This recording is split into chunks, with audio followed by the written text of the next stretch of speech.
People call it luck because they do not understand law. They watch one person stumble into opportunity while another strains for years and receives nothing, and they shrug. Yet nothing in spirit is random. What you name luck is simply a law responding to someone who learned how to agree with it. You have seen it happen. Someone receives help at the exact moment they need it. Money appears without panic. The right person calls at the right hour. Others work harder, pray longer, worry deeper, and still wait. This is not chance favoring one and ignoring another. If luck were real, it would be cruel. It would reward some and punish others without reason. Spirit does not operate that way. Law is precise, impartial, and unfailing. When it appears selective, it is only because most never learn how to approach it correctly.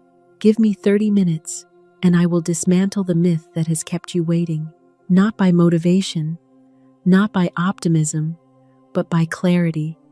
By the end, you will no longer wonder why things never quite work out. You will see exactly where agreement has been misplaced. Think of the moments you called unlucky, the missed chance, the door that closed, the delay that turned into disappointment. You believed life withheld something from you.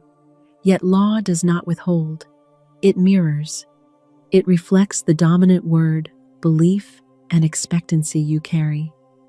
Picture yourself late at night, replaying events, saying quietly, "Why does this always happen to me?" That sentence feels harmless. It is not. It is a decree. And law, having no opinion, begins arranging more proof to support it.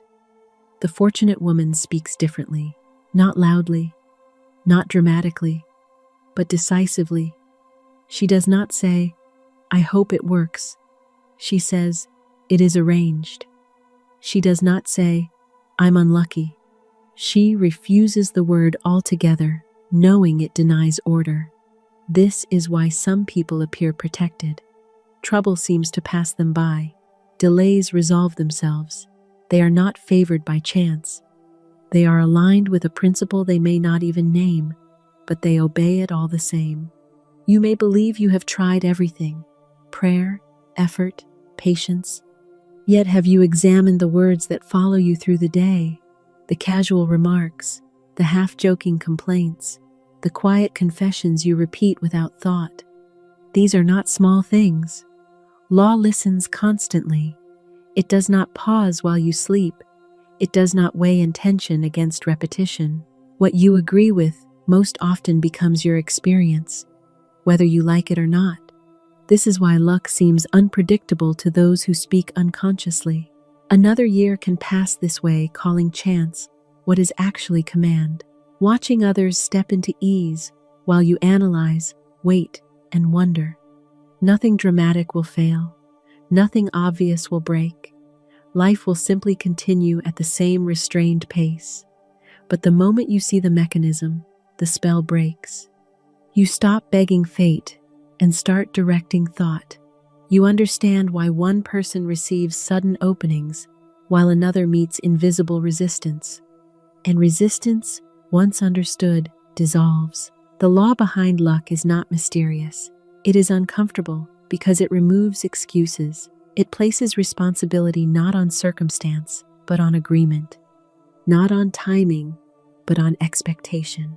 This is why most prefer the myth. It absolves them from correction. You may feel resistance already. That is natural. Feelings protect old patterns. They protest when truth threatens habit. But discomfort is not danger. It is the sign you are touching a law that actually works. In these 30 minutes, you will not be entertained. You will be instructed. You will be asked to listen as one listens to a contract, not a story. Because once you hear this, you cannot unknow it. Law heard becomes law applied, or law resisted. Do not listen casually. Casual listening produces no change. Listen as if every sentence were a seed, because it is. The mind that receives it will begin rearranging expectation almost immediately, and life will follow without debate. By the end, You will stop asking why luck avoids you.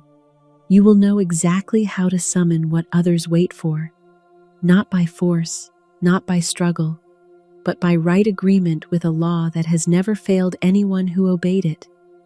Give me 30 minutes, not to inspire you, but to return authority to you. Once you see how luck truly operates, you will never chase it again.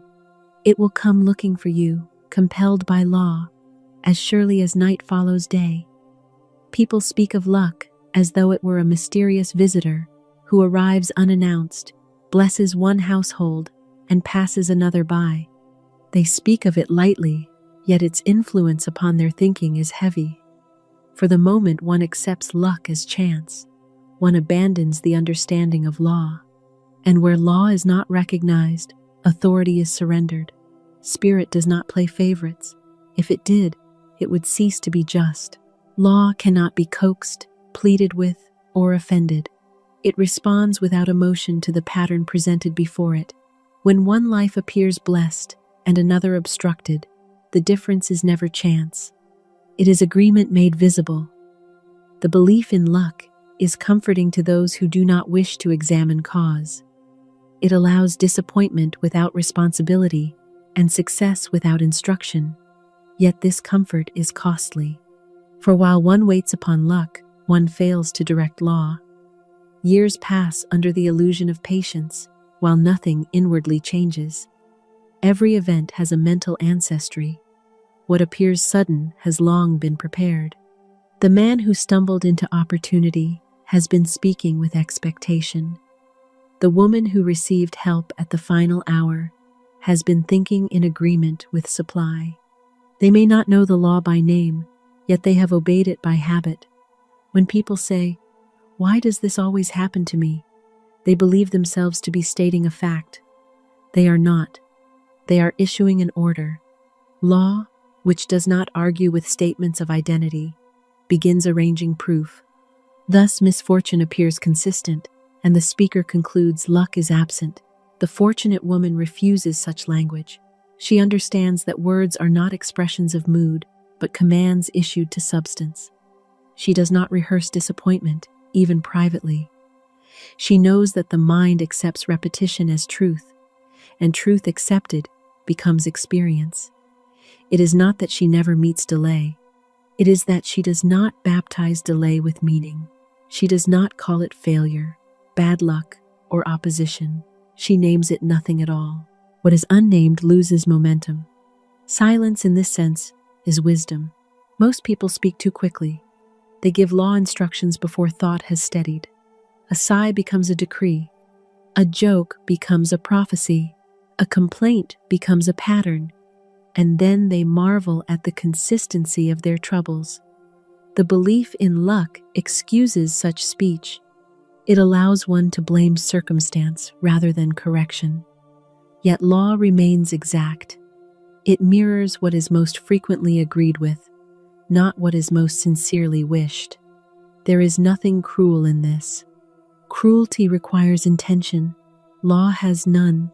It simply responds. Those who appear protected are not guarded by chance. They are guarded by agreement. They do not speak against themselves. They do not announce defeat before events unfold. They expect good calmly, without pleading or tension. Others notice this difference instinctively. They say, "Things always seem to work out for her." They do not hear the words she refuses to speak, nor the thoughts she declines to entertain. They only see the result and call it luck, but luck is merely law misunderstood. When one sees this, resentment dissolves, envy loses meaning, comparison ends. There is no longer a favored few and an ignored many. There are only those who instruct law clearly and those who speak carelessly and call the result fate. This understanding alone saves years. For the moment, one stops waiting for chance. One begins directing cause. Opportunity is never an interruption. It is an arrival. An arrival is always preceded by preparation. Those who believe luck visits suddenly do not see the invisible groundwork that has already been laid. Law does not rush. It responds when agreement is complete. Many wait for opportunity, as though it were an external gift, something bestowed without consultation. They scan the world for openings, while neglecting the inner state that summons them. Thus they wait faithfully and are puzzled when nothing moves. The fortunate woman understands that opportunity is not attracted by effort alone, nor by prayer without expectancy. It is attracted by an inner posture that says, without anxiety, I am ready. Readiness is not eagerness, it is agreement without contradiction. She does not speak of what she wants as distant. She does not say, someday, or if I'm lucky. These phrases scatter power. She speaks as though arrangements are already in motion because they are. Law begins moving when it hears certainty. Others mistake this for confidence born of circumstance.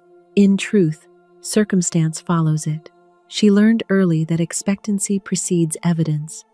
Evidence never precedes expectancy. Most people unknowingly prepare for delay.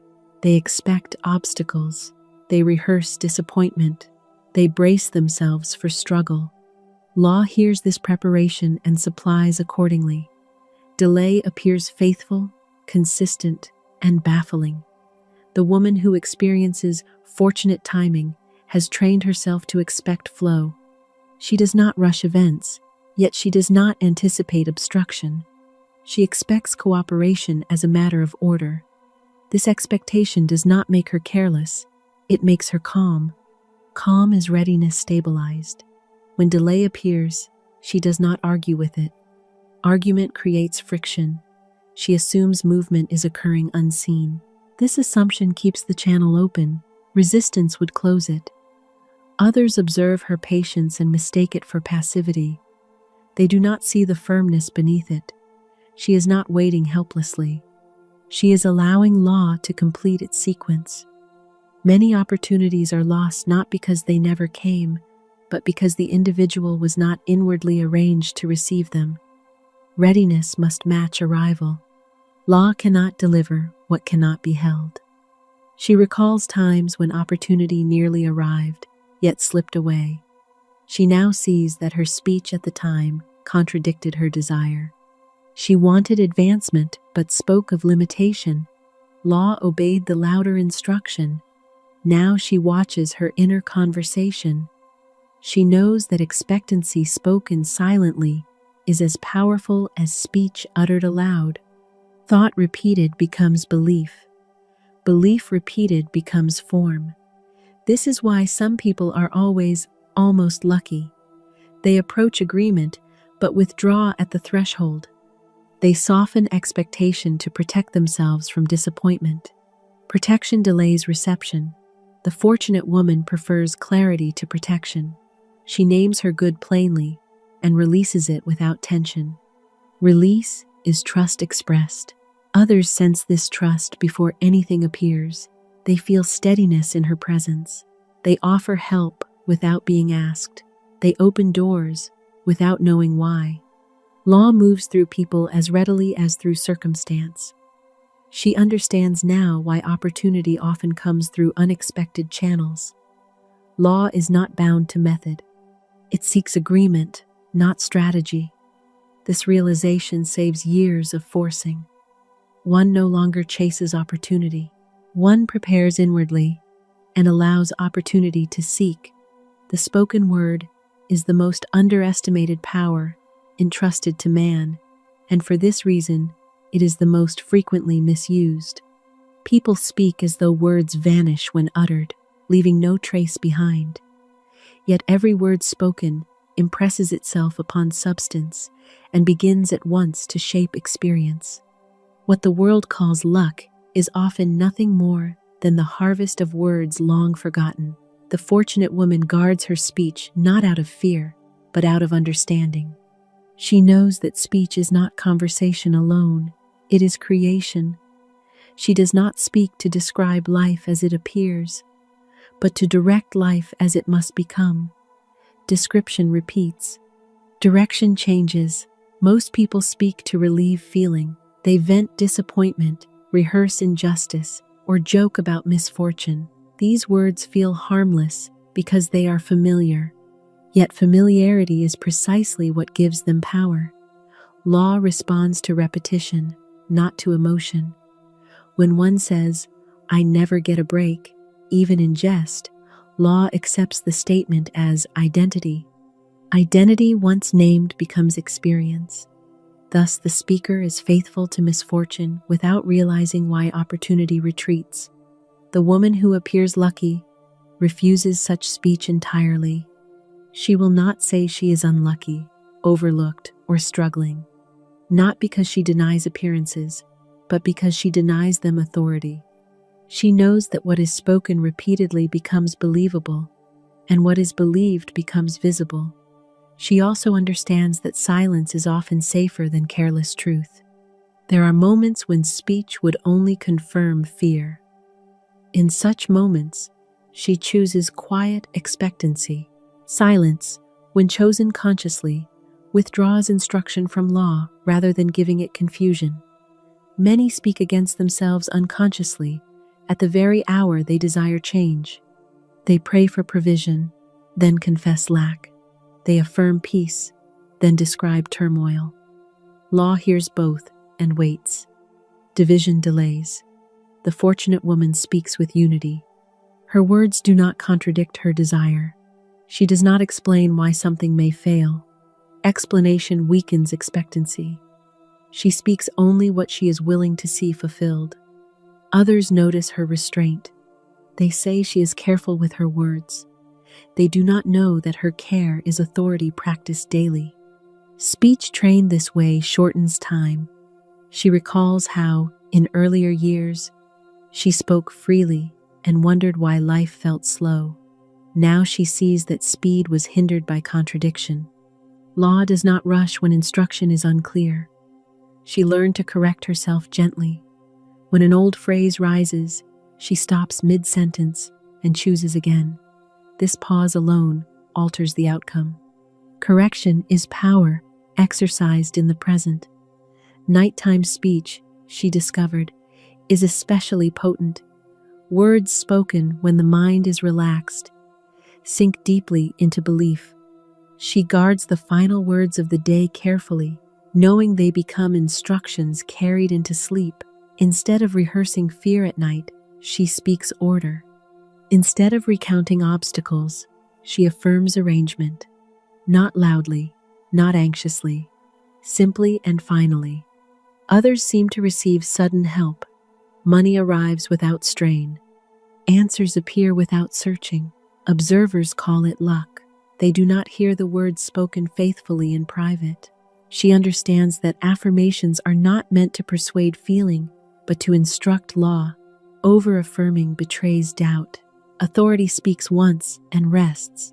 She chooses statements that leave room for movement rather than strain. This is provided for. The way opens. Right action appears. Such words invite cooperation rather than force. She also knows that words spoken about others return multiplied. Criticism spoken outwardly blocks supply inwardly. Blessing clears the channel. She blesses where others complain. This practice changes how she is perceived. People feel safe in her presence. They respond generously without knowing why. Law moves through relationship as easily as through circumstance. Speech, once mastered, becomes her greatest ally. She no longer fears the future because she is no longer instructing it carelessly. Years once lost to unconscious speech are reclaimed through awareness. 10 years saved by one corrected habit. 20 saved by daily vigilance. 30 saved by mastery. Law never forgets a word, but it gladly obeys a new one. Those who appear fortunate to the world are rarely those who struggle hardest. This truth confounds the earnest, for they have been taught that effort commands reward. Yet law does not respond to strain. It responds to harmony. Where harmony exists, supply moves swiftly. Where strain dominates, movement slows without explanation. The fortunate woman learned this only after exhaustion failed her. She had tried striving, pushing, and proving. She prayed while bracing herself for disappointment. Law answered her faithfully by giving her more occasions to strive. Struggle had become her expectation, and expectation became experience. She did not escape struggle by fighting it. She escaped it by withdrawing consent. She stopped believing that difficulty was the price of goodness. She saw that ease was not indulgence, but alignment recognized. This recognition did not make her idle. It made her precise. She no longer wasted effort correcting effects while repeating causes. She corrected cause, and effects adjusted themselves naturally. Others noticed the change before she spoke of it. They saw that she no longer hurried. She did not dramatize obstacles. She did not complain of being tested. She moved quietly, assured that right action carries its own momentum. When delay appeared, she did not accuse life of withholding. Accusation strengthens resistance. She assumed rearrangement. Assumption keeps the channel open. People often mistake ease for irresponsibility. They believe tension proves sincerity, yet tension is merely resistance made visible. The fortunate woman learned to recognize resistance not as virtue, but as instruction misapplied. She discovered that many years had been lost insisting on effort where trust was required. Trust is not passivity. It is cooperation with law. Cooperation shortens time. Her life began to reorder swiftly. Once strain was removed. Matters that once took years resolved themselves in weeks. Decisions clarified without analysis. People responded without persuasion. She did nothing dramatic. She simply ceased opposing her own good. Others began to say she was protected. Trouble seemed to bypass her. Doors opened at the exact moment needed. She knew protection was not granted. It was maintained through agreement. She refused the identity of the unlucky. Identity is a powerful decree. She chose instead to see herself as governed by order. Order responded instantly. She noticed that ease followed obedience. When she acted promptly upon guidance, events unfolded smoothly. When she delayed, resistance appeared. Resistance was not punishment. It was instruction pointing back to alignment. This understanding saved her decades. She no longer repeated lessons unnecessarily. One correction sufficed where before 10 years had passed in confusion. The fortunate woman also learned when not to act. Strain often arises from premature movement. She waited without anxiety when waiting was required. Waiting without anxiety is action of the highest order. Others marveled at her timing. They said she was always in the right place. Timing obeys expectancy. She expected order, not urgency. She also understood that ease does not announce itself. It is quiet. Those who seek drama overlook it. Those aligned recognize it instantly.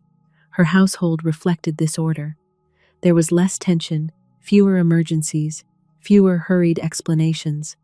Peace settled without effort. Peace follows coherence.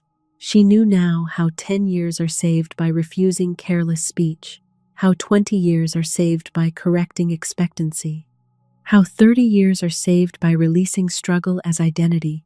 The myth of luck dissolved completely. There was no longer envy, comparison, or resignation. There was only law understood and obeyed. She did not boast of this understanding.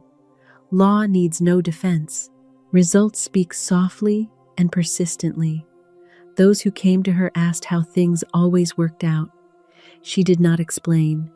Explanation invites debate. She lived the answer. Thus, the fortunate life was built not through chance, but through alignment practiced daily. When the mind at last relinquishes the notion of luck, it experiences a peculiar stillness. The world does not collapse. Nothing dramatic shifts outward at once. Yet inwardly, authority returns. The soul no longer waits upon accident.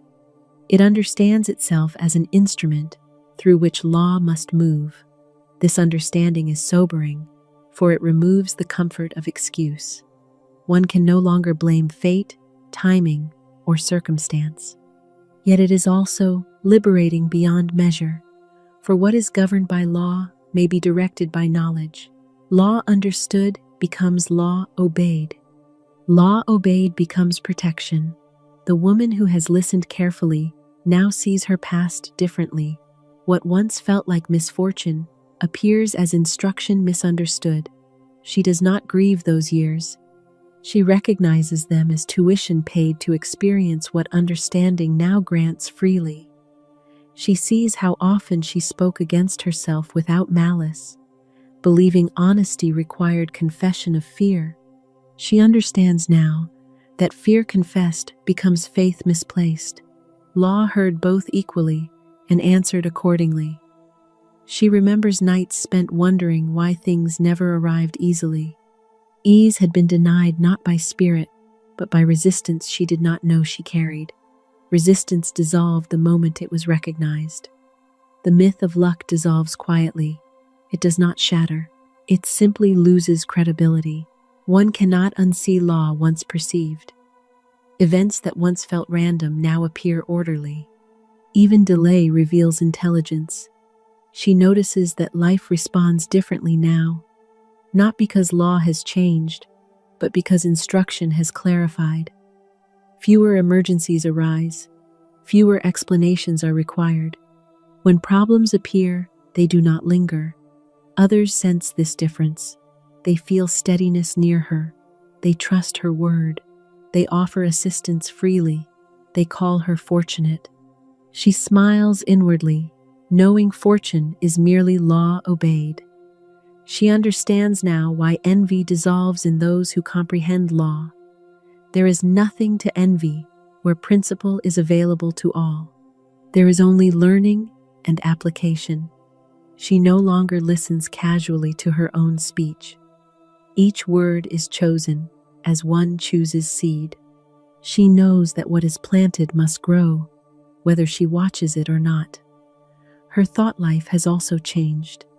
She no longer entertains stories of delay. She refuses inner conversation that contradicts order. Silence replaces unnecessary speculation. This silence is not emptiness. It is expectancy without tension. Expectancy held quietly moves faster than desire, shouted loudly.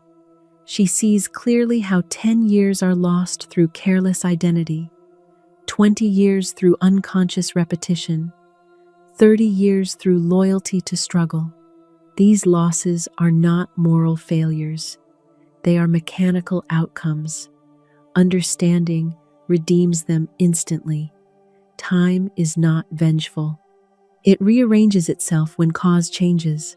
She no longer rushes to correct appearances. She corrects agreement instead. Appearances follow obediently. The fortunate woman is no longer surprised by provision. She expects it as law's response. Surprise belongs to ignorance. Understanding brings calm reception. She understands now that what others call miracles are merely moments when resistance has been removed suddenly. Law rushes in where it has been denied passage. She has stopped begging life and started cooperating with it. Cooperation produces ease. Her life now unfolds without strain, not because challenges vanished, but because resistance did. Resistance had multiplied difficulty. Alignment simplified it. She knows now that the law behind luck was never hidden. It was ignored. It waited patiently, responding faithfully all along, and so she moves forward with a quiet certainty. Not pride, not arrogance, only understanding. As this knowledge settles more deeply, she notices a gentler change taking place within her. The urgency that once hurried her thoughts begins to dissolve. She no longer feels pursued by time, nor chased by circumstance. Time, she sees, is obedient when agreement is steady. It stretches under fear and shortens under faith.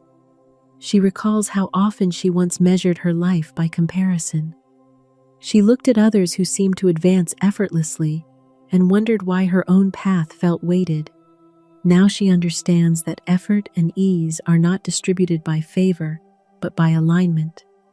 Ease arrives when resistance leaves. She no longer speaks of being late in life. That phrase once carried sorrow and regret.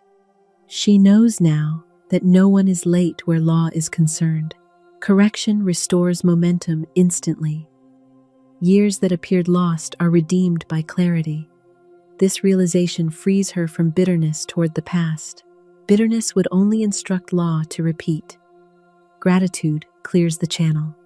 She gives thanks not only for what arrived, but for what taught her how to receive. She begins to see how many people cling to the myth of luck because it spares them the discipline of attention. Attention requires responsibility. Responsibility requires correction. Correction requires humility. Yet humility is the doorway through which power enters. She understands now why humility is praised in Scripture. It is not self-abasement. It is willingness to learn law rather than argue with effect. Her prayers have changed. They are no longer requests. They are recognitions. She recognizes order where others see confusion. She recognizes supply where others see lack. Recognition instructs law faster than pleading ever could. She also notices that her intuition speaks more clearly now. When speech, thought, and expectancy are aligned, guidance is unobstructed. Confusion was never a lack of guidance, but a crowd of contradictory instructions. Others come to her seeking reassurance. She does not give reassurance. She gives clarity. Clarity steadies more than comfort. She watches how quickly fear dissolves in those who understand mechanism. Fear thrives on mystery. Law explained removes its footing. She understands now why teaching is a sacred act. One sentence understood can save a decade of wandering. One correction applied can reclaim a lifetime. She no longer fears the future, for she knows it cannot arrive without instruction. She is no longer surprised by good, for she knows it has been prepared. Her life has become quieter, but fuller. Less dramatic, yet more abundant. Drama belonged to resistance. Abundance belongs to order. She understands now why silence is emphasized by those who know law. Silence prevents contradiction. Silence allows movement to complete. She has learned to listen inwardly before speaking outwardly. This listening preserves power. She no longer explains delay to others. Explanation would anchor it. She allows law to finish its work unseen. She recognizes now that obedience is not burden, but release. Obedience removes the weight of guessing. Guessing exhausts. Obedience steadies. She sees that law never demanded perfection. It demanded agreement. Agreement practiced consistently produces mastery. Others continue to call her fortunate. She no longer corrects them. Argument would serve no one. Those ready will ask. Those not ready will observe. She moves forward with trust, not in chance, but in principle. Principle does not waver. This trust has changed how she sleeps, how she walks, how she speaks. There is no longer an undercurrent of anticipation mixed with dread. Expectancy stands alone. She knows now that the greatest gift understanding gives is rest. Not rest from action, but rest from anxiety. And in that rest, law works swiftly.